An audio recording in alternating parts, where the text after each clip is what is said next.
This is Meet the Movie Press. It's Friday, July the 13th. Joaquin's Joker movie is happening.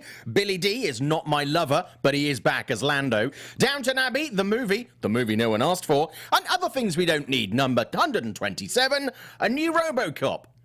Oh, good. Stay tuned. Welcome to Popcorn Talk, featuring movie discussion, news, and interviews. Popcorn Talk. We talk movies. And now, here's Popcorn Talk's Meet the Movie Press. My name is Simon Thompson. This is Meet the Movie Press. It's Friday, July the 13th. Just to give you the heads up, there will be no show next week because my sweet ass and Scott's sweet ass are gonna be at San Diego Comic-Con. So just the bad news first. Okay, so much to get through. With me again this week are Demetri and Scott. Both have sweet asses? We both have sweet asses. I've been told that many, many times. Demetri, who are you? Where can we find you? Hey, well, on Twitter, you can please support me at DMovies1701, and I am part of the Popcorn Talk Network's we do Anatomy of a Movie every week. This week, we're going to break down Ant-Man and Wasp, and I believe the first Purge, which is a little bit too close to home. Yes, it is. We will get to that later on. Absolutely. Scott, who are you? Where can we find you? So my sweet ass can be found on Sweet Twitter, ass. Yep. Twitter and Instagram at @theotherscottm. You can go to weliveentertainment.com. I'm also on Black Tomatoes every Sunday, which is on Black Hollywood Live. And obviously you're going to be at Comic-Con this week. I just Yes. want to say, I mean, sometimes people who watch this show or listen to this show, obviously if you watch it, you know what we look like. If you listen, you don't. If you see us at Comic-Con, say hi. Do say hi. And any feedback that you have, we would appreciate. We welcome that. It's always an open forum. It's good to meet people who listen to and watch the show. Always great. If you happen to be at the bar, we will accept beer.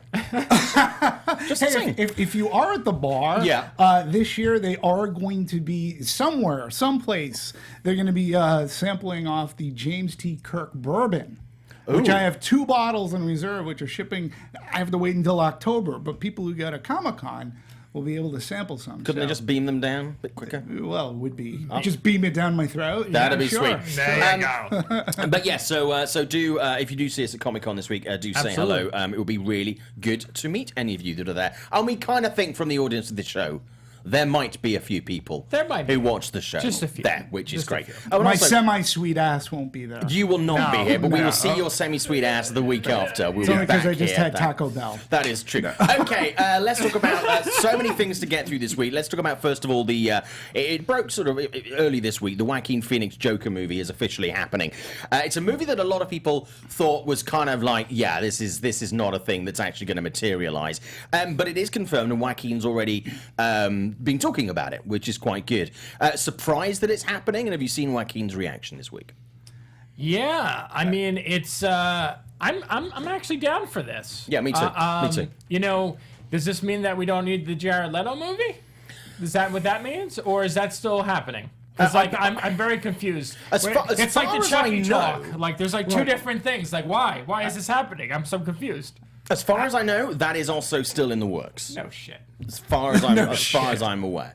But yeah, no, it just seems to be something that they're playing with, these universes. This is Joaquin Phoenix Yeah. is an actor who really gets into the roles. Again, he's a little meta and a little bit wacky, Mm-hmm. but at the same time, I've always appreciated him as an actor because I feel like he's taken on very different roles every time he plays a different character on screen.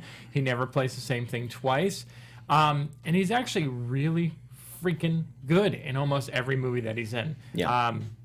He had one, earlier this year, You Were Never Really Here, which I think is criminally underrated so far. A lot of people didn't see that movie. Yes. It was surprisingly difficult to find in theatres, which was a big disappointment, and certainly here in LA.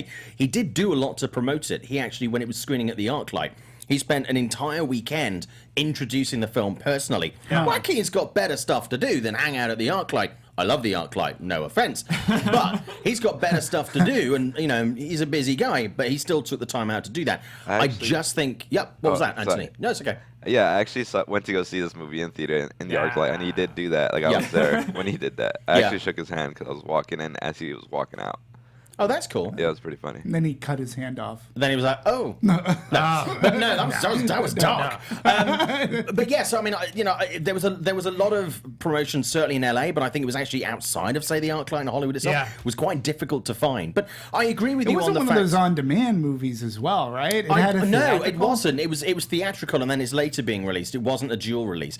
But one thing I find is Joaquin Phoenix, as much as I respect his art and his work as an actor, sometimes I find his performance is a little bit jagged, a little bit awkward to watch. I mean, there are many movies that he's done that I absolutely love, and then there are others which, I mean, that I just don't like his performances in. I'll get a couple of examples in just a second. But I think he will really, really suit the Joker. For me, I think he's going to be one of the best portrayals of this character, just because I think his physical manifestation, the way that he can become these characters in such a very unique way, I think he's going to come across and on he screen. seems like he's crazy.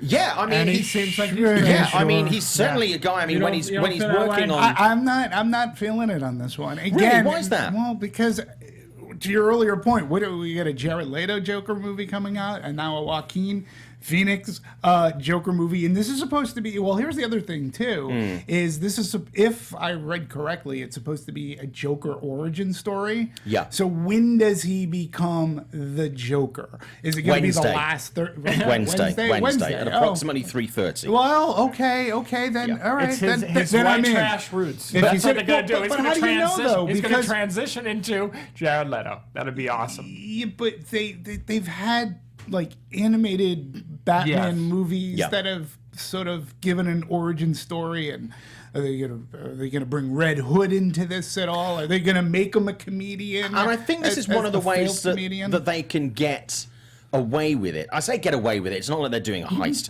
but this is. I think the way that enables them to do this is the fact that, again, with characters like Superman and Hulk and Spider-Man, there are so many. Different versions yes. of these characters. So I think it does mean that it's kind of like, don't go to Hollywood and go like, oh, you can't do this.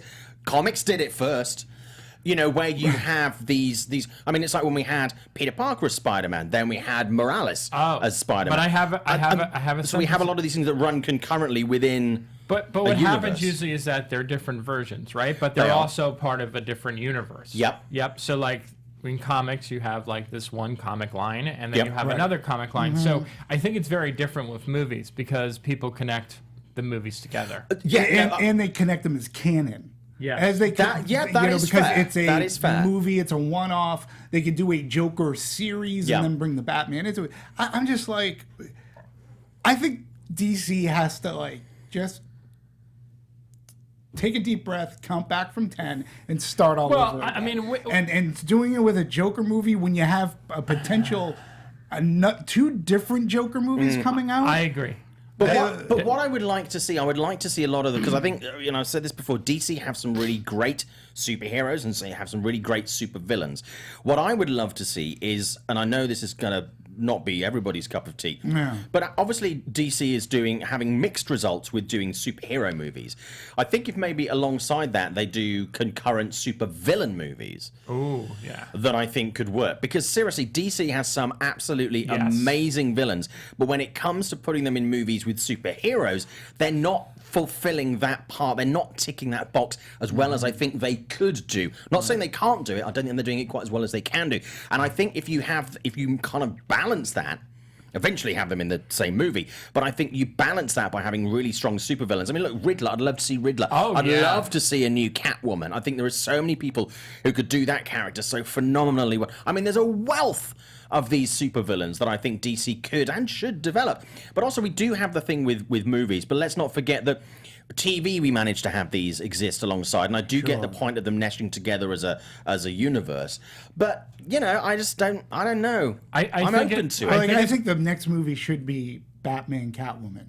I mean, seriously, because that is one of the biggest relationships outside of Superman, Wonder Woman, and actually to an effect Batman. But why not why not make a Batman Catwoman movie? Like, number one, the fans would go crazy about it. To have two different Joker movies at this point, I would just you need to reboot something. You need to get excitement back up and make a good movie. But I will say, I'm going to say this right now. Prediction from Scott Menzel.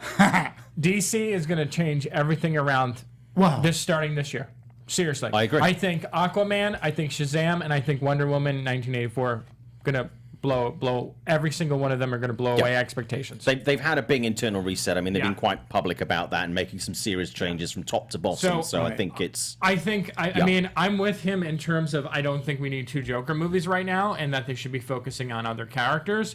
But at the same time, with these new people in charge, I'm curious to see where it goes. So if we don't need 2 Jokers, can I then ask you, is it as far as on the slate, is it Leto off or Joaquin off? Leto. Whacking off? I was about to say. I got it. That was like, I know it's crazy. but I had to get a dick joke in there. That was good. Thank you. Yeah. By good, there was a deathly silence where people were like... I was just going, okay, I'm going to let this one sit. Okay, let's have a look at what people are saying in the chat, because this, obviously, people feel very strongly about the world of DC. Don Draper, we were talking about Joaquin Phoenix and his performances. I remember watching I'm Still Here. It's hard for me to take him seriously after that. Interesting. Oh yeah. You know, people saying don't think the general audience knows the origins of the Joker. I think you're absolutely right. What we tend to forget sometimes when we have these discussions is I tend to clarify us as people within the industry and film fans, and then there are normal people, the people who, and I don't mean we're abnormal in any way, although I mean, you know, there is an argument for that. But there are people out there who still love going to movies and love movies, but don't really look at it in the same. They're not as close to it as people like perhaps you guys and I.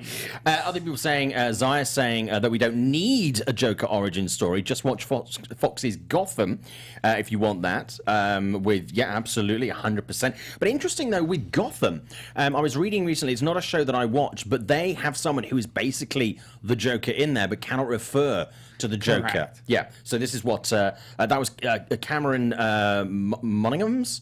I always get his surname wrong. I believe. Zeno was saying the Joker movie is basically an Elseworld movie. I don't think we'll get a bunch of villain solo movies. I don't know if that's the plan, but I think if it goes well, I think they would be kind of foolish to not look at that. Yes. And Don Draper saying it would work in a year 1 version. Baccarin is good at being a whore. Nice. And also, Zeno agrees with Scott on this. And Westy Kid, welcome to the chat. You're not in there very frequently, but it's good to see you. Aquaman will be terrible because Jason Momoa can't bloody act. Do you know what? I kind of agree and I disagree with that. Because I'm very much looking forward to Aquaman. However, I do agree that I don't really rate Jason Momoa's acting. As far as an on-screen action presence, I think he's very strong. As far as acting chops, I think that is where he's lacking. Does that matter? That's a question. And then we'll move on to another topic. It does to me. Well, for me it does because... Well, recently Justice League has now made its run on cable on the HBOs of the world. It's unwatchable. You watch, I have it on, and it's like I gotta turn this off. My eyes are melting. And his Aquaman in that world, his Aquaman in Gotham is just to see him on top of the Batmobile. No, none of that worked in Justice League. Yeah. Now I hear Aquaman's supposed to be good, and if you're bringing in Manta, like. Maybe there could be a good story there. James Wan's a solid director. And I think I'm going to give him the benefit of the doubt, but I'm still going to go in with some trepidation. And obviously, currently, we haven't seen much outside of, obviously, his performance in Justice League, but obviously, we are just a week away, less than a week away now from Comic-Con, where we are going to see more of Aquaman. So I might be the only one here, but I really enjoy Justice League. I mean, it's a little bit of which is fine. It's a little bit of a mess because of the fact that there's 2 directors stepped in. There's obviously way too much green screen in the movie. I'm not going to, pretend that there's no issues with it. Yeah. But I feel like as a movie where 2 characters were just introduced for the first time, I feel like they were good. There was a decent introduction to them. And I mean, I wanted to see more of Cyborg, and I wanted to see more of Aquaman in that movie. Yeah, see, Cyborg, I think, was horribly underserved in Justice League, but we keep revisiting that movie, and I think we're always going to see. I didn't mean to bring it up, but we were talking. Well, I was talking about Momoa. No, you're absolutely right. To bring it up. Wasn't he also in? Didn't he also play Hercules?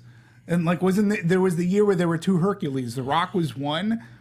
And I thought he was one. No, that was the guy guy from Twilight. I don't remember the fuck that movie was. That movie was terrible. Yes, that was Keelan Lutz. Yeah. Oh, Keelan Lutz. That's it. Sorry, I didn't mean to. Yeah, no, right. That's fine. But yes, I mean, he's happy we'll you remembered him. But I didn't. Somewhat. That is true. You're not Jason Momoa. But he was. You gotta look. He was in. Jason Momoa was in another action movie. It was Conan. That's it. Conan the Unwatchable. That's Conan what it was. the Unwatchable. They tried to reboot Conan. But also, I mean, to be honest with you, going back to the actor thing, we're going to move on to some Star Wars stuff in just a second. But I mean, I love Dwayne Johnson, but Dwayne Johnson is not the best actor, but he can still do a criminally entertaining movie. Yes, he can. And he tries. He tries. He does try. He does try, and he'll take roles where he'll play a gay character. He'll play he is trying. Yeah. No, 100%. And there is just something. I just watched Skyscraper. Yeah, we'll talk about that later. I mean, I love Dwayne Johnson. I'm a massive fan, but I mean, I'm not. I'll be the first to put my hand up and say I don't see him currently winning. Oh no, an Oscar nomination. But sure. No, it's great. Yeah. But I thoroughly enjoy action movie superstar. Sorry, that's Tom Cruise. But I thoroughly enjoy. We'll get to that later. But no, I thoroughly enjoy Dwayne Johnson in every single thing that he does. But Schwarzenegger in his time wouldn't get an Academy Award, but he's a great action hero star. You loved watching his charisma. Okay, so we'll come back to this in the chat later. But I want to move on to Star Wars because we have a lot of stuff to do. Just after the show last week, it was announced that Kerry Russell is going to be reuniting with J.J. Abrams for Star Wars Episode 9. Episode 9. Instantly, the internet shat its pants. Yes. Trying to guess who she was going to play. Is it Rey's mom? Is it not Rey's mom? Is Rey's mom really dead? I mean, it doesn't matter. Ultimately. But so everybody kind of went bananas for that. And then earlier this week, it was revealed that Billy D. Williams is going to be returning as Lando Calrissian in Star Wars Episode 9. So episode. Adventure. But yeah, so they're going to be. So they're both going to be in the next Star Wars movie. I mean, let's first of all talk about Kerry Russell very quickly. What are your thoughts on that reuniting with JJ? Obviously, it's been a while since they worked together. It was Felicity, right? That was the last time. She was in Mission Impossible. Mission Impossible. Yeah. For like 5 minutes. So what do you think about that? A lot of people had a lot of opinions on that. I thought, it's funny. My wife just said, I thought Star Wars died. Me too, Ash. I hoped. That's awful. But in all fairness, Kerry Russell, I do really love her as an actress. I think she's very underrated. Yeah. Her role in Waitress, which is now a Broadway musical, she was terrific in that film. I think she's a good fit for this. Sure. She kicked a lot of ass in Mission Impossible 3 for her limited amount of screen time she had. She's a good actor. She can be a good very underrated Mission Impossible movie. Yeah, agreed. So I think she's good. I think this is gonna be a good fit. But she's a woman and it's Star Wars. I know, and you know what else? She has red hair. Yeah. She has red hair. You know what? Screw her for having red hair. Make her dye it blonde. Done.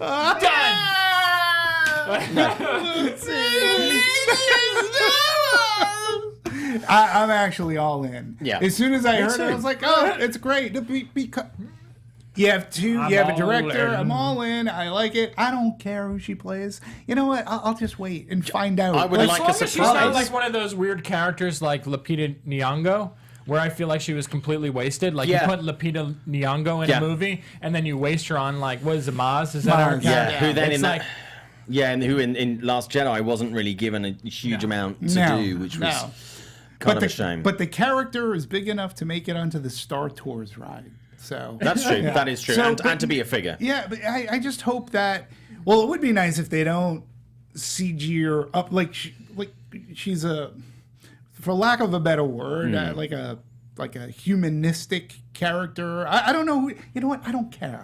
Do you know what? I want to be surprised. No, absolutely, and I 100% do as well. And I think that was something that they quite nicely kept. Managed towards the end. They managed to keep some of who people were playing, like Benicio's character in Last Jedi, and we didn't know a huge amount about Laura Dern and how her character was doing.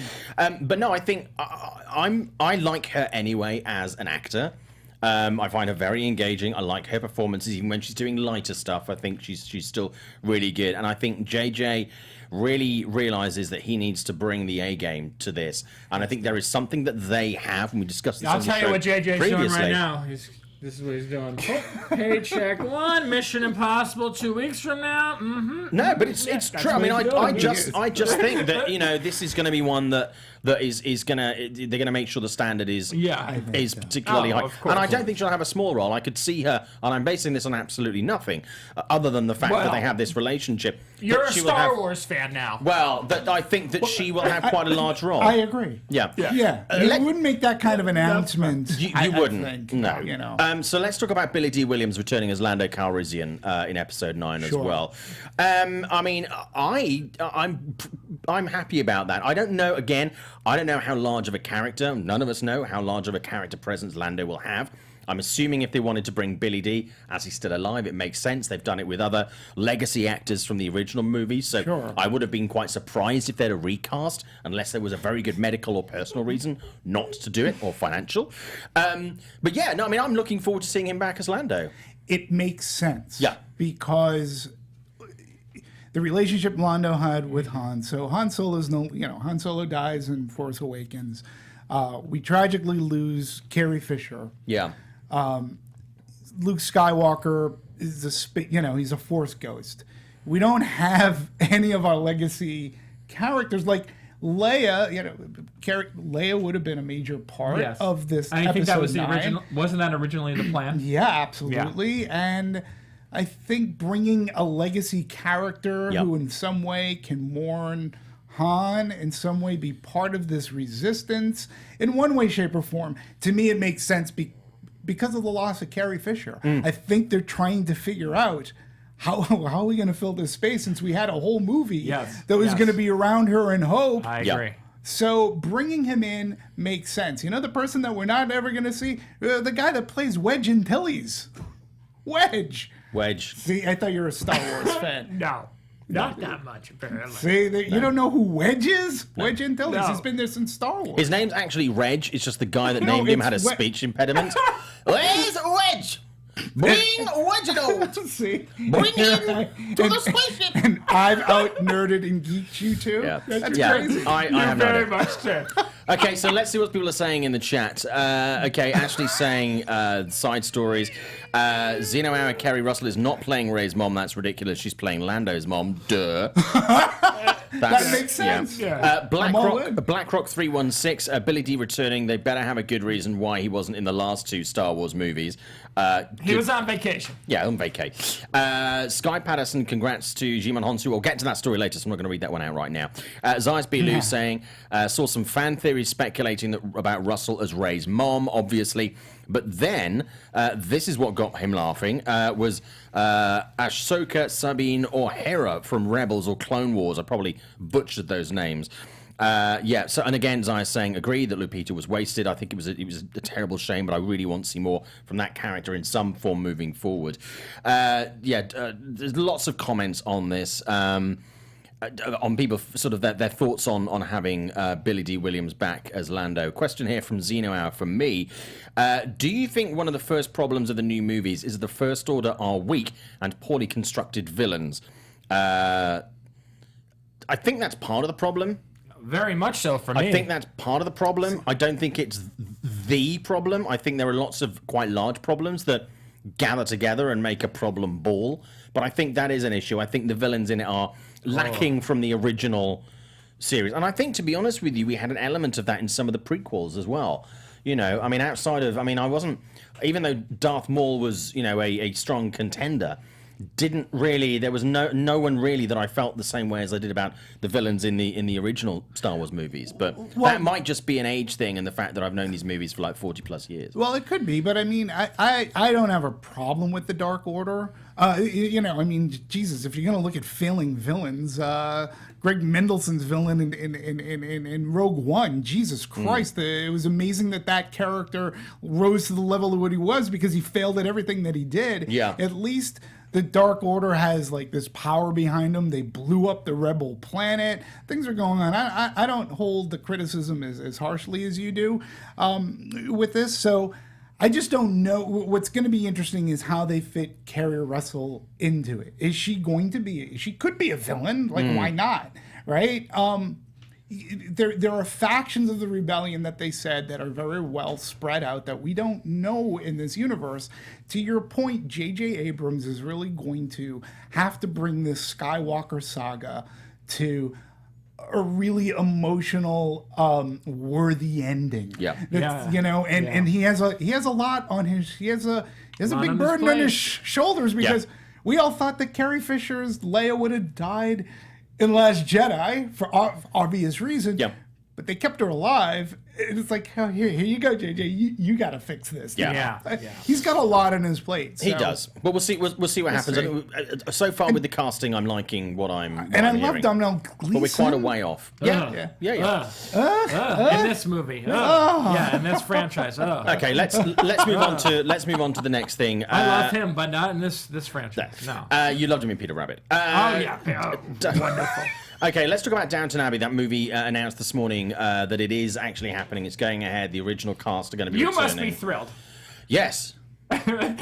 No, I never watched the show. I never watched I've never the show seen either. The Crown. People assume that because you're British, you watch certain things, and I'm like, no.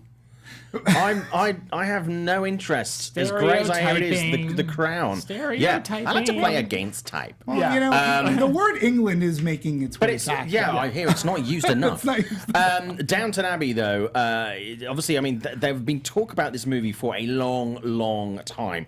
Even when it was on screens, people were talking about doing a movie. Then the show ended. There was still talk of a movie. Every single time I come across somebody on a red carpet who has anything to do with Downton Abbey, the question always gets asked, is it happening? I didn't think, like the Friends movie, this was ever going to be something that did happen. I saw maybe a TV special, like a 2-hour TV event coming back. Very surprised about the movie, but getting a very good response today. Did either of you guys see Downton Abbey? Did you like it? No. My wife was a big fan. She was a big fan, She yeah. loved it. Yeah. It was very popular here in the US. It was very extraordinarily popular. I think the movie's going to have its niche. I mean, the movie, it could be one of those like Sex in the City types of like where a bunch of like women go out for that opening weekend to go see this movie. I mean, maybe not to the 100+ million opening weekend, but it could have that niche. Or it could be absolutely fabulous, the movie. Oh, remember when that happened? I remember when it happened. Yeah. Nobody else does. Nobody else does. Yeah. No. Yeah. No, but I mean, it's interesting that there are certain sort of British things that do translate really well when they get turned into movies, or they make a return. I mean, but there are some times where they just really crash and burn. I don't see Downton Abbey as being one of those crash and burns. I see it as being pretty successful, to be honest with you. I think the same kind of crowd that will go out to a Sex and the City or a Mamma Mia. Right. And I'm not just saying that because, it's women. I'm going to see Mamma Mia on Monday. I'm looking forward to it. I enjoyed the first movie. I saw it already. Oh, we won't talk about that. Yep. Don't spoil it. No spoilers. No spoilers. No spoilers. No spoilers. The music's only been out for 40 years. I don't know how you can possibly spoil Mamma Mia. But yes, I mean, I think it'll be popular. I think it'll have an audience. It's going to be a universal movie. It just can't play like a Merchant Ivory film. Like, I mean, let's face it. I mean, whatever episodes I saw, this was not. I don't think it will. I think it'll play like a nice 2-hour drama with some interesting character developments. There are lots of things I understand from the original TV show, that strands that they can pick up. They kind of left a few things quite open. So we'll see what happens with that. I think it's going to be a hit. Yeah. When do you think they should release Downton Abbey? Do you think it should be around kind of Valentine's, Mother's Day kind of thing, around that kind of thing, or do you think it should be? I wouldn't put it in summer unless you're doing some kind of massive counter-programming. That's going to be a big thing. Or around the holidays, if they did Christmas at Downton. Yeah, I would. I would I would do it like... I would either do the Mother's Day, like do it in a February... Do it... Yeah, give that audience something to go to after the holidays. Yep. Or, if they feel that they have the goods, you release it in November. You know, I mean, because that could be a Thanksgiving-ish play into the holidays. And if it happens to be if there's a pedigree to it where they think they can get some semblance of an awards type of a thing. do it then? Well, Jack Dennis, good morning, Miles. Miles Teller back again. Very much looking forward to seeing him Top Gun 2. Yeah, theatrically, does this really make sense? Was the show that cinematic? Now, interesting point actually raised there by Jack.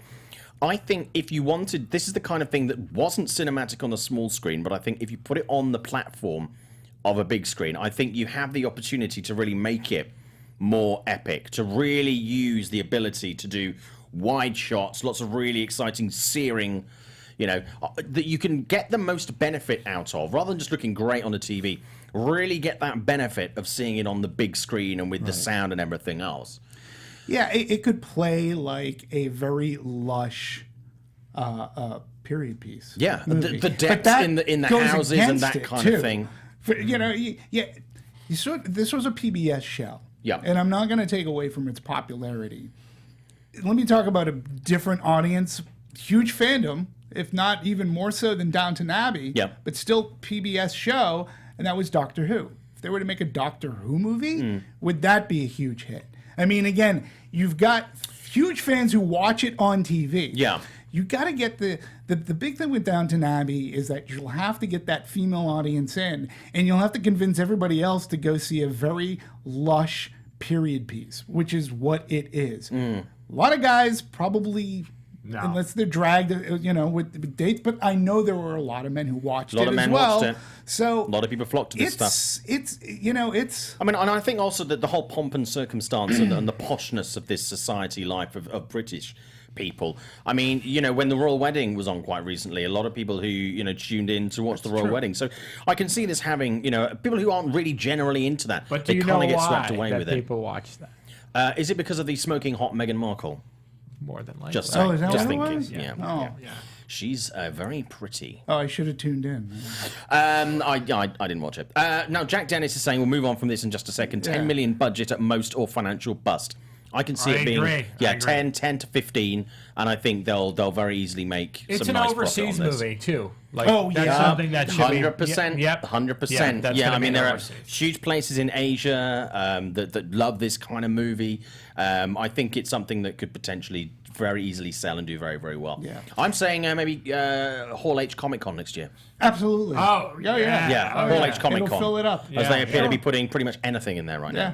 Yeah. Right. Like when they put the Boss Baby in there a couple years ago.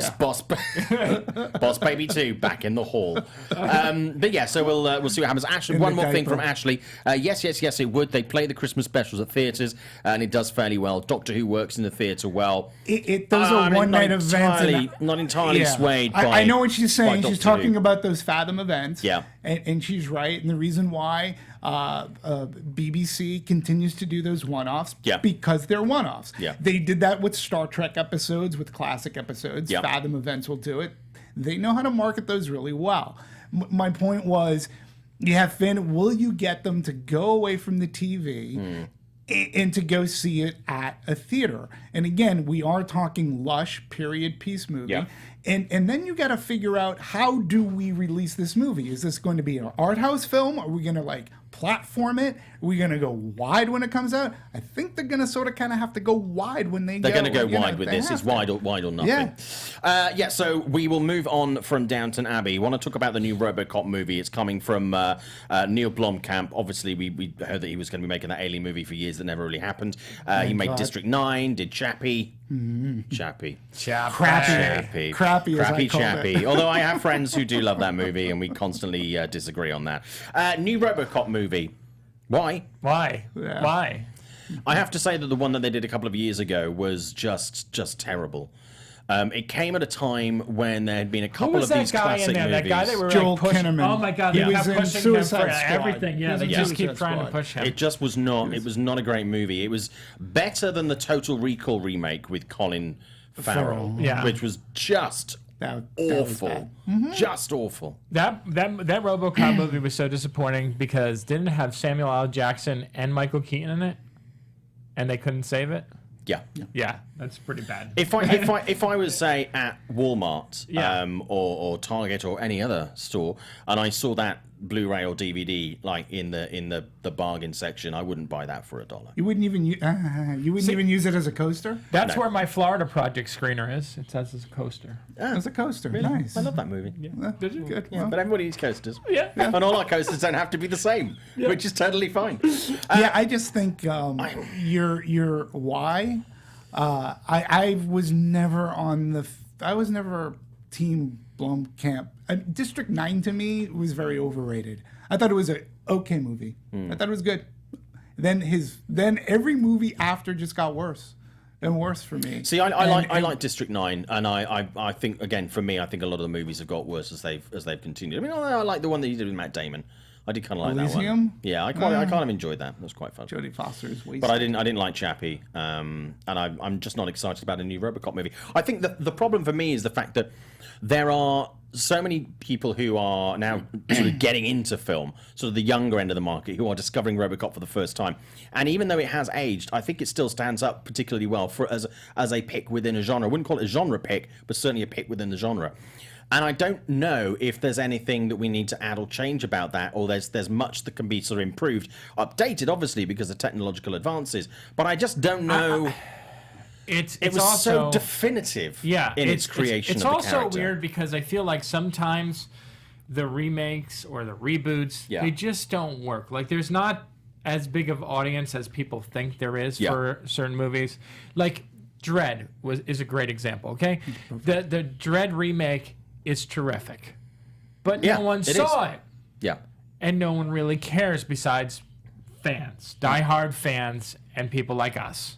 Yeah. And that's it. And, like, I know they keep, like, rooting for another one. It's like, but who's going to see it? They're not going to greenlight this when they've lost that much money. Yeah. And RoboCop, I feel like that last one didn't do that well. Granted, it wasn't a good movie, but there was no real demand for it then either. That's the problem. No, and they keep on missing. The original RoboCop is it's a satire. Yes, of wrapped course. in a very violent dark comedy, science fiction, and it has a very science fiction, humanistic story to it. Yeah. They tried to bring it back. It didn't work, and like, why keep on going to that well? It's like you're playing Wile E. Coyote. Yes. You keep on like trying to set the traps. They don't work. And you're like still falling off the cliff. Yeah, I just don't. It's kind of like What's he gonna like bring down hate crime? Like it has to be something topical. Superfly meets RoboCop coming soon to a theater near you. Super shit. There you go. No, but it's like a lot of these movies that are kind of classic movies. I think sometimes you can, if there's something to add to them and you want to take it forward, you can do it. But it'd be like doing another St. Elmo's Fire and doing that then with YouTube stars. I'm kind of like, I don't. Yeah. You just don't. No, it's that 90210. I don't. No, Hollywood. Okay, a couple of other things to run through. We've got a lot to get through in the next sort of 25 minutes. Jeremy Renner joins the Spawn cast alongside Jamie Foxx. I mean, I enjoyed Tag. I like Jeremy Renner. At the moment, it's an interesting cast they're creating for that in Blumhouse Corner. But I don't. Right now, it's not getting me. Do you know? No, I don't. I'm intrigued, but it's not really. But if you are going to do a remake, Spawn's not a bad place to start. No, because it's not like they had a series of movies. But that is one that I'm actually looking forward to seeing. Jeremy Renner in another franchise where he'll be the least memorable character. Yeah, I don't know. I mean, I'm still willing to give this third time. or fourth tier on that franchise. Yeah, actually, hold up. Going off of what Scott just said, he's actually going to be the main character of Spawn. Is he really? Yeah, if you haven't read about it, Spawn is actually going to. The way that Spawn's going to be. The way that Todd McFarlane describes this movie is that it's his own Jaws, and think of Spawn as Jaws, and think of Jeremy Renner as Bruce the Shark. No, think of Jeremy Renner as the sheriff who's going after the shark. Oh, yeah. Okay. So it's gonna be like. So he's Chief Brody. Yeah, in a sense. So he's gonna be Detective Twitch, who's gonna be going into the crime scenes in the wake of Spawn, in a sense. So he's gonna be chasing the shark. He's gonna be chasing Spawn. And it's funny because Jamie Foxx is cast as Spawn, but he's not even the actual main character of the self-titled film Spawn, and he has very few lines in it as well. Interesting. Trying to tell me that I don't know what a spawn looks like? Yeah. And you can catch me on Tuesday on Horror Movie News. Hey, where can we find that? Can we find that on the Popcorn Talk Network? Yes, you can. Every Tuesday at 4 p.m. we go live Pacific Standard Time. Excellent. Thanks, Anthony. Yeah. Bloody hell! Give him a mic. There you go. It's crazy. No, that's really helpful stuff, and really appreciated. But I mean, I'm not. It's just, She's 30. You know, I'm looking kind of forward to Spawn. I like the original movie. I've said before, I know it gets a lot of shit, but I'm just the cast right now is just not getting me particularly excited. But you know, sometimes films don't have exciting casts, and yet they actually turn out to be good movies. So, I've got nothing. I mean, Dredd, again, a really good idea. Yeah. That I mean, you know, as much as I like Carl Urban and everybody else in that wasn't exactly a stellar cast. Turned out to be an amazing movie, so I think that can work. I thought you were talking about the ones with Sylvester Stallone. Oh, that was an amazing movie too in its own way. It was amazing how the fuck it got made. Okay, let's talk about Indiana Jones 5. That release date is being moved to 2021. Can we just call it Indiana Bones at this point? It's just... Because that's what it's going to be. I mean, what are they going to do at this point? It means they're not going to start filming till... Harrison Ford's going to show up. I think part of the problem is bored. I think part of the problem is the... I think part of the problem is the fact that they don't actually know exactly what they're going to do with this. They're still formulating that idea. And I think that is one of the reasons that it keeps getting pushed back. You got to put Miles Teller in it. No. Okay, another announcement this week. Was that a dig? Another announcement this week at Bloomhouse Corner again. The first Purge is going to be in the next maze that was announced this week for Universal Studios Halloween Horror Nights in Hollywood. I don't know how I feel about that. It's not going to be in any of the other theme parks. Do you want to feel like you're being killed in real life? Let's go into the maze. But the Purge has been part of, at least here. It has. Anyway. I was about to say it has it for a long time. It's been scare zones. It's been last year was part of a big multi-part Blumhouse celebration. It's had all sorts of it's been a terror tram as well. So the Purge, ever since the first one in 2013, has had some sort of presence at Halloween Horror Nights. This is the first time it's had a designated maze that is just Purge. I'm going to say something because I just recently saw the first Purge, and there were parts of it I was like going, yeah, that's probably going to be in a maze or something. Because, like, you know, the camera contact lenses that gives the... Like, I can see those... I could see walking through a maze and that being behind a window and crowds of people with that. It'll be interesting, and it's getting its first maze.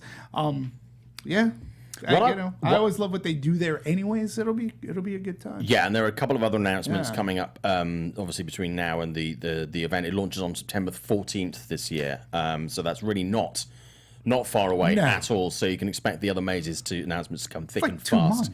Yeah, it's crazy close. I'm so excited.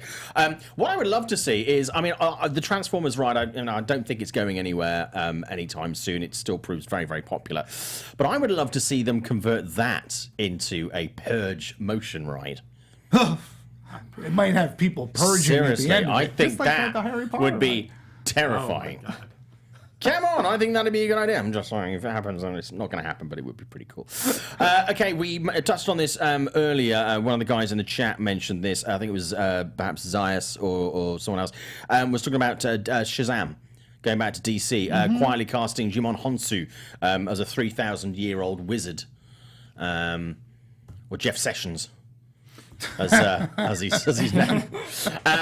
But yeah, no, I think, sorry, I know I'm going to get some shit for that from Trump supporters, but it's fine. Don't worry about it. England's fine. Don't worry about it. We're bringing England back. Well, someone spoke about how did I feel about the England match this week. Obviously, England crashed out of the World Cup to Croatia. I'm not a big soccer fan. But I was, I did watch a few of the matches, and I think England played really well this tournament. So I wasn't particularly upset. I don't think they played particularly well in that match. I don't think they deserved to win that game. I think first half was good. I think they got a bit complacent, and the whole second half got a little bit scrappy. But I think they still generally gave it their all, and I think they should be very proud of themselves. It is a shame that football isn't coming home. But hey, do you know what? Another 4 years, we'll have another go. It'll be fine. Go. So I think the England team should be very proud of themselves. We always have a way of self-sabotaging.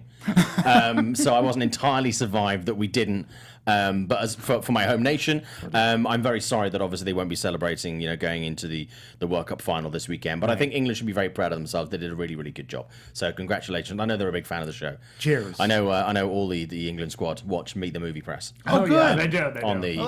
Oh, sorry about your visitor. Yeah, I'll tell you what, though, waistcoat sales in the UK went up, and then everyone was like, can I take my waistcoat back? So it was fun. Or vests, as they call them over here. But let's get back to let's get back to the 3,000-year-old wizard. I just wanted to mention that. Someone asked about it, so I thought I'd talk about it. I said football's never left America. Yeah. Soccer. Yeah. Sorry, soccer. I do interesting casting, but this kind of again, it's obviously he's done his stuff, and it's just kind of come out. I would have thought he would have been a really good announcement earlier. Sure, why not? In the process. And Shazam is a great DC character to mine. Like, this is what I'm saying. Forget about your damn Joker movie.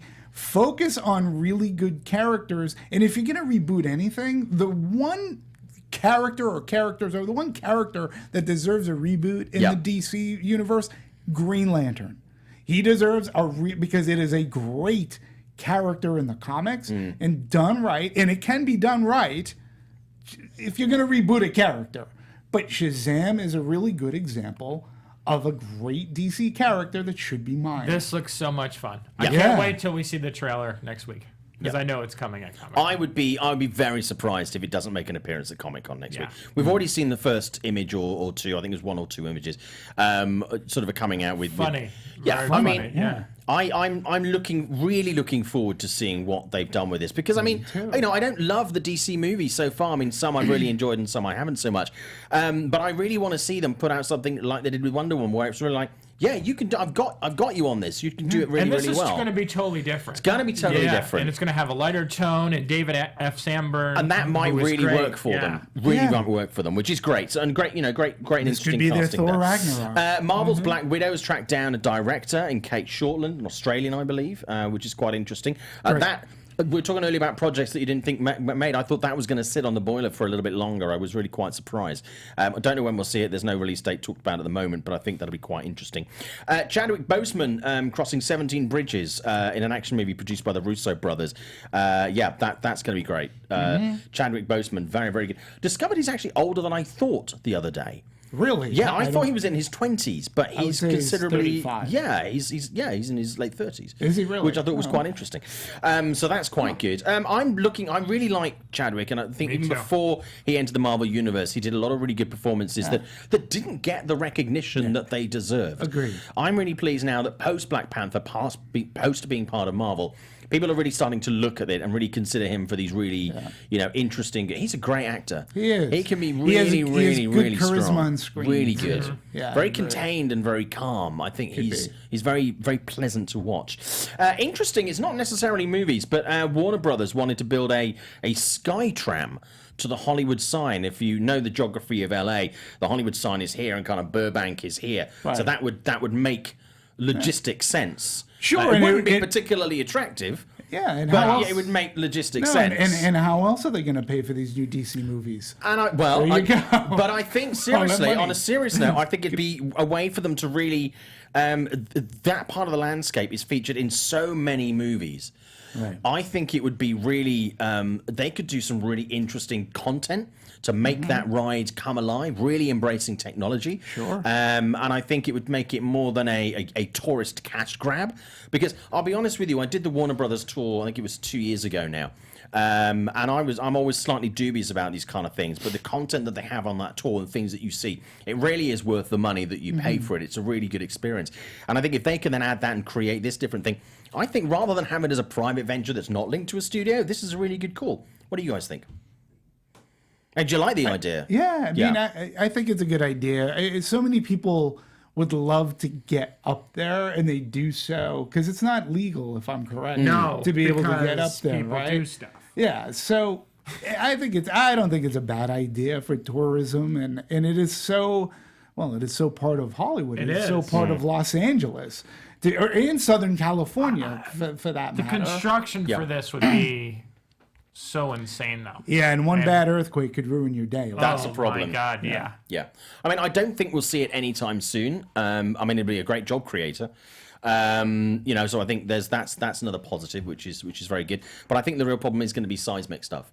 Yeah. And you have to take a good look at the geology of that area. Oh, absolutely. And make sure it's sound. Yeah. Also, it's a beautiful view without a cable car in front of it. So it's kind of like, might be a bit of a shame to kind of obstruct that. So, I mean, I think it's a great idea, but there's also a little bit of like, It's a great idea. Let's see. I mean, somebody's going to be putting some architect. They're gonna, we'll see the design sometime soon. I'm sure they'll be putting that out for tender and stuff, but we'll see. Sure. I would not expect to see that anytime soon. Okay, we're going to skip trailers this week because there weren't any sort of huge ones, and obviously a lot of them are being held for Comic-Con this week, so I want to skip straight. We've got about 10 minutes left in the show, so I want to get to this week's big movie releases. Really, the two big movies this weekend are Skyscraper and Hotel Transylvania 3 Summer Vacation, snappy title. Thursday previews are looking like this. Hotel Transylvania 3 actually came out on top with 2.6 million. It's looking at a weekend of somewhere between 38 and 48 million. Looking more kind of the 45 to 48 million. Comparing that to the previous Hotel Transylvania movies, I mean, they ended their box office runs with 358.4 million, the first one globally, 473.2 million globally. So we're seeing an uptick in this franchise. Yeah. That's looking like that's going to be the number one movie this weekend, which I was quite surprised about. I'm not surprised. Why are you surprised by it? I thought Skyscraper, because it's a Dwayne Johnson movie, never underestimate the power of family films. Yeah. Especially animated family films. People love them. And I mean, there's not, besides Incredibles, which has been the only movie that's been out for the last 3 weeks that's family friendly. There's, as much as I don't think this franchise is very good, I know that it has a loyal fan base. People like it. It's a huge fan base. Yeah. I mean, what Adam Sandler has done, he made this for the kids. The Happy Madison movies became animated. Yeah. And, and he's able to do his blobby, and he gets to be Adam Sandler, and now the kids love that stuff. I am, and you can't be, I saw Skyscraper last night at my local theater, the Baldwin Hills, the Cinemark there, and that theater was packed, and that theater was into The Rock. Yeah. And look, the movie delivers. Yeah. I don't think it'll be any great slouch. I think it's the summer of fun continues. The movie's just fun. So it'll be interesting. How much did that do last night? That did 2 million in previews. So that's 2.6 was Hotel Transylvania. So there's like 500,000 or so in it. I mean, Hotel Transylvania 3 I saw a couple of weeks ago. You and me both. We sat next to each other. Yeah. You spilled my water. Yeah, I'm sorry. It's fine. But I didn't love the movie. I was really, out of all the animated movies I've seen the last 12 months, it really was just it was kind of a nothing burger for me. I no offense to any of the talent involved, it just didn't work for me. But again, I'm not the target audience. I'm a grown man. I know they're hugely popular. I've seen the other two, and I think this is by far the weakest of the three. Right. It just felt like there wasn't much of a story, that it was all reliant on really cheap humor, that it felt that way watching it. Felt very much like a Looney Tunes cartoon in a lot of ways, but a little bit more dumbed down. Yeah. And the strongest element of this movie for me was the soundtrack. I thought that it had a terrific soundtrack. Yeah. And there's a great DJ scene, which I thought was the highlight of the movie. So the other movie, Skyscraper, I saw this on Monday. You saw it last night. You saw it on Monday as well. Yeah. I mean, it's dumb. It's an action movie. It is a just let it wash over you kind of popcorn movie, but it is just a ludicrous amount of fun. Oh yeah. And even though I say again, The Rock is not going to win any Oscar nominations yet. Wouldn't put it past him. He's done everything else. But it was just so much fun. It was a great summer movie, I love the disaster movies of the 70s and 80s. Absolutely love them as the genre. So this is a really nice update of things like Die Hard. It takes so many of these tropes, puts them together, but doesn't let them become cliches, which is a very, very fine line to walk. Absolutely. It holds your attention and genuinely is very exciting from start to finish. 2 million in previews, looking at a weekend of 34 million. I see it going a little bit upwards of there. I see it going more towards the 40 million. Yeah, I agree. Because of The Rock and because, the audience I saw it with. Yeah. You know, I mean, and plus it seems to have been filmed in the Fast and Furious universe. Yeah. Because it breaks every stinking law of physics. But you're like, who cares? You know, so long as The Rock's kicking ass, he's actually really using duct tape to scale a building. I mean, but you buy into it. You're like, okay. It felt like such a great homage to so many of the classic disaster movies and action movies that we just don't see anymore. Yeah. I mean, that's you watch this movie and it's weird to say this, but I feel like over the last 10 years, there hasn't been another movie quite like it. Not really, and they've tried to reboot disaster movies, and they don't work. And this one it's basically, and the director and The Rock have been quoted as saying, Towering Inferno and Die Hard. And that's what this movie really is, except we don't get Bruce Willis or Steve McQueen or Paul Newman. We got The Rock. That's fine for this movie. And again, it's for the summer. Yeah. Like, if I might have felt differently I don't know why, if it were released in the holiday time. But if this came out in November, no go. But for some reason, for the summer, it feels right. just fine. It feels right. And I have to stress, you have to see this on a big screen. Oh yeah. I mean, you have. I mean, because I got vertigo. Where it looks down from the top, like you're like sitting there in that room that they created on that. I don't remember what it was, but like you can see the sky down there. Like I'm like, whoa, that's. I mean. If you have vertigo, it's like, it's watch it on the biggest screen with the best sound that you possibly can. Don't wait to see this on like Netflix or Hulu or whatever, or to watch it on your phone. In order to get this is a movie that was made to be shown in movie theaters. It was planned to be viewed in that format. So seriously, I mean, Skyscraper for me this summer so far, where we're getting close to the end of it now. Skyscraper and Ant-Man and the Wasp have been the movies that I've had, I think, the most fun with and most enjoyed as far as summer movies go this year. I mean, over at, sort of April, May kind of time, but I just enjoyed these movies so much. Yeah, I had a good time. Just great fun. One thing I watched on Saturday, though, was Sorry to Bother You. Okay. Which came out last Friday. Yeah. That is a movie that absolutely took me by surprise. I mean, from the trailers, I wanted to see it anyway. My wife and I went. It was her choice last weekend. But that film is not what you expect it to be. That film, if you think it's just going to be like the trailers, that is just half of the story. Yes. I'm not going to spoil it. I'm glad you've seen it, though. And I think it's a movie that it's not one of my favorite movies of the year, but it's one of the movies I most support, because I think the fact that you can make movies like Sorry to Bother You and get them in movie theaters, and the fact that they can go into the top 10 at the box office, you can do something that is so crazy and so off the wall and just, to be honest with you, a little bit fucked up. And still audiences will support it. It's that kind of creative balls that I think we really need to be encouraging.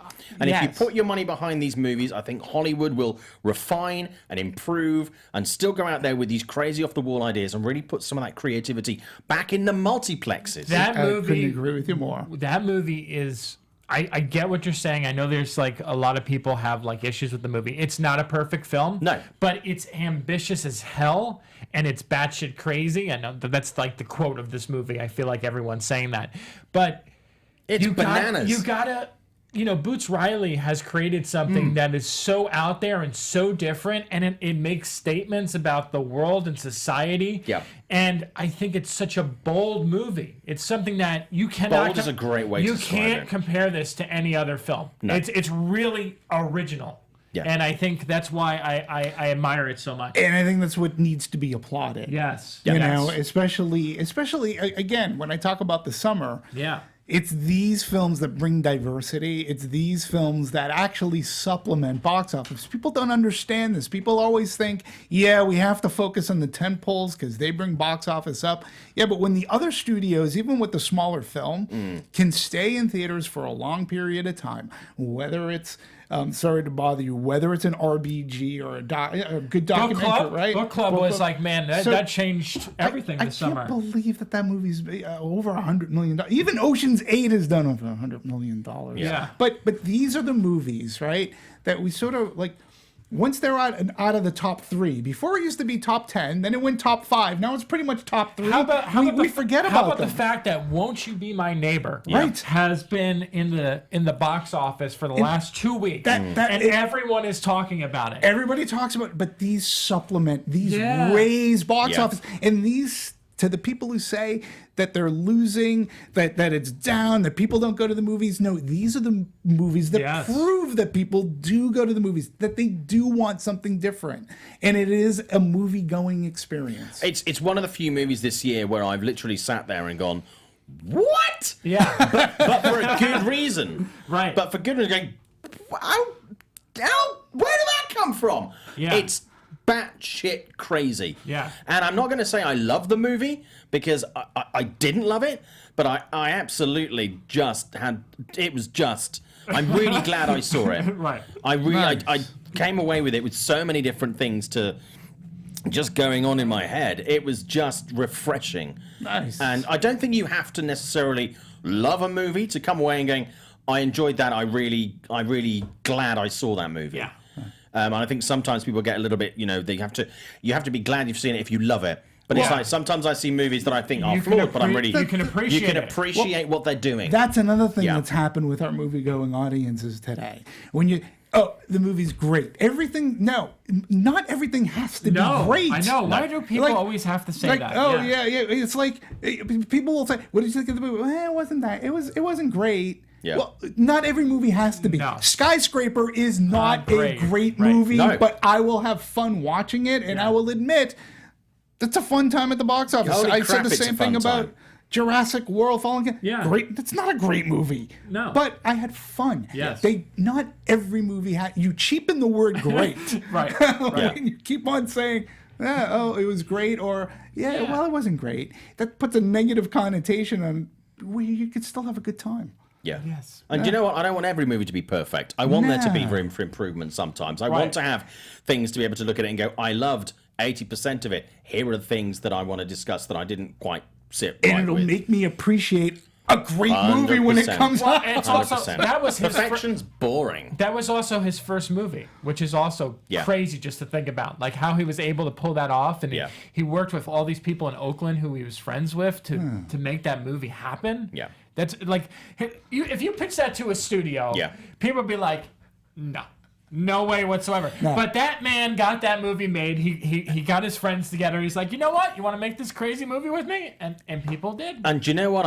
I wish there were more studios that would kind of take risks with storytelling. And I'm not saying every Hollywood movie should be like this, but I think just be bold enough to take a few risks and do something that is off the wall, is that no one's done before, that isn't part of the formula, that's really unique, that makes, whether it works or whether it fails, just have the balls to do it. Have the confidence to do that. And that's why I always Audiences will appreciate that. Well, and that's why I applaud the A24s of the world, the Bleecker Streets, the Neons, for being there to release those kind of films. Is every one of those movies going to be great? No. They're going to make a ton of money? No. But they're putting diversity in there, and they're offering the movie-going audience something different. Well, we're going to wrap this up, but certainly for me, I mean, it was very much like you talk about A24. Hereditary was another movie that came out. A lot of people loved it. I didn't love it. I absolutely respected artistically what it was trying to do. And I think, I know, it's fine. I'm one of the dissenting voices on that.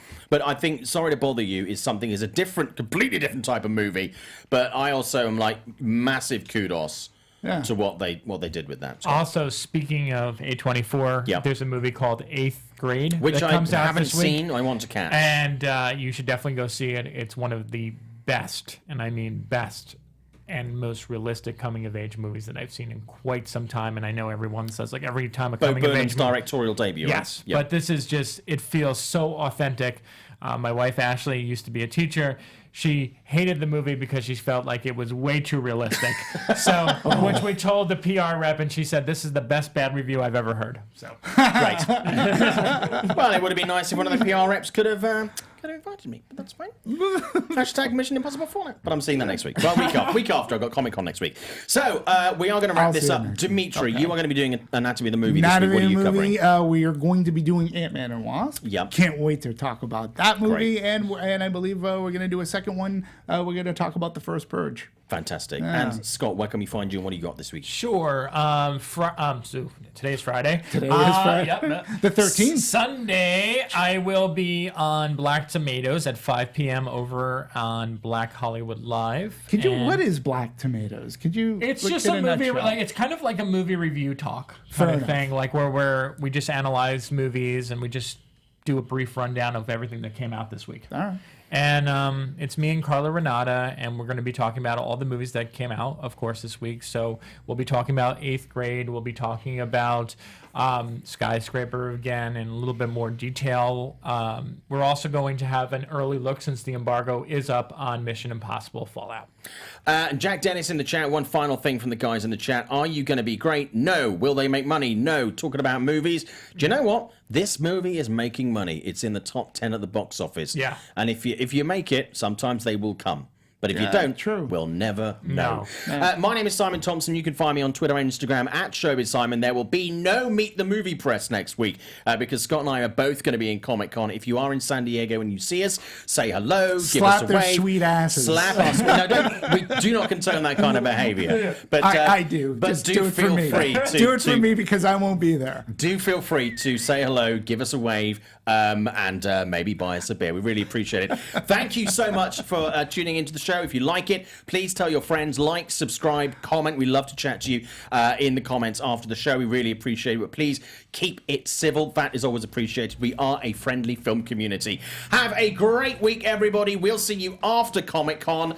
Until then, go and watch some movies and shit. I'll miss you. There you go. Thank you, guys. Thank you. Bye. From producers Maria Menounos, Kevin Undergaro, Phil Svitek, and the entire Popcorn Talk Network, we would like to thank you for tuning in. For questions or comments, be sure to visit popcorntalk.com. I'm Sir Richard Wentworth, and this has been a presentation of the Popcorn Talk Network. The views expressed herein are those of the hosts only and do not necessarily reflect the views of its owners or principals.